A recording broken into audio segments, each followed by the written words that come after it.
आज आपने prime minister Modi को चिट्ठी लिखी है। पहले आपने क्यों किया?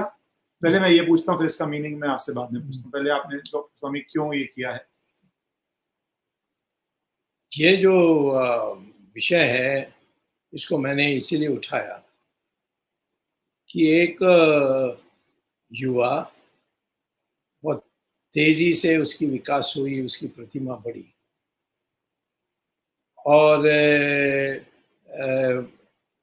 सडनली यानी एक क्षण में हमने उनके बारे ये सुना कि उन्होंने आत्महत्या कर ली।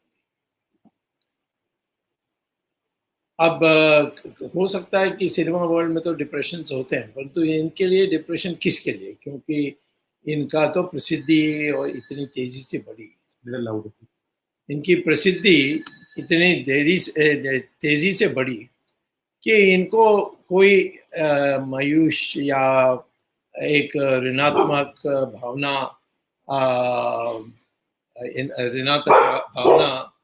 से वो लिप्त नहीं होंगे। तो इसीलिए मैं ये चाहता हूँ कि इस पर पूरी जांच होनी चाहिए। पर जिस तेजी से इसको बंद कर रहे थे, इससे मुझे पहले शंका आई, क्या इतनी जल्दी हुई कि आप कोई फोरेंसिक प्रॉपर नहीं की और ये भी चेक नहीं किया कि वो कहते हैं कि आपने वो अपने कुर्ता को उठाकर उसी को फांसी की रस्सी बनाई और वो कुर्ता ऐसा था कि वो उसकी वजन को सहन नहीं कर सकता। टेंसाइल स्ट्रेंथ पे क्वेश्चंस उठ रहे हैं। हाँ, उसी को टेंसाइल स्ट्रेंथ कहते हैं। तो इसीलिए मैं ये कहता हूँ कि ये एक सवाल था। दूसरा सवाल ये था कि वो पिछले यानी जो पहले रात थी, इसके पहले उसमें उसके 2-3 दोस्तें आई थी और दोस्त आए थे और उन्होंने खूब मौज किया। और फिर सुबह जहाँ नौकर जाता था चाय के लिए उनको जगाने के लिए, ये लोग गए उसको जगाने के लिए और देखा कि दरवाजा बंद थी। और फिर वो कई यानी समय बीती इंतजार करने लगे कि उसका बहन आकर दरवाजा खुलवाए।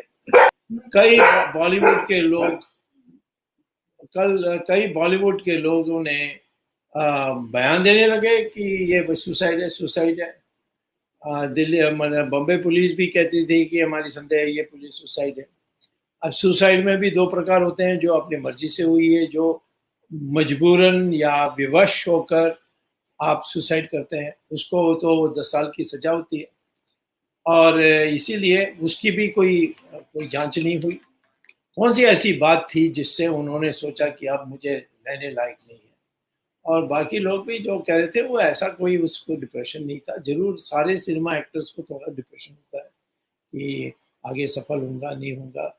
मैं देख रहा था, छेड़ो ना, छेड़ने के बाद छोड़ो मत। तो आप विश्वास रखिए, छोड़ा नहीं जाएगा, जस्टिस होगा। Thank you.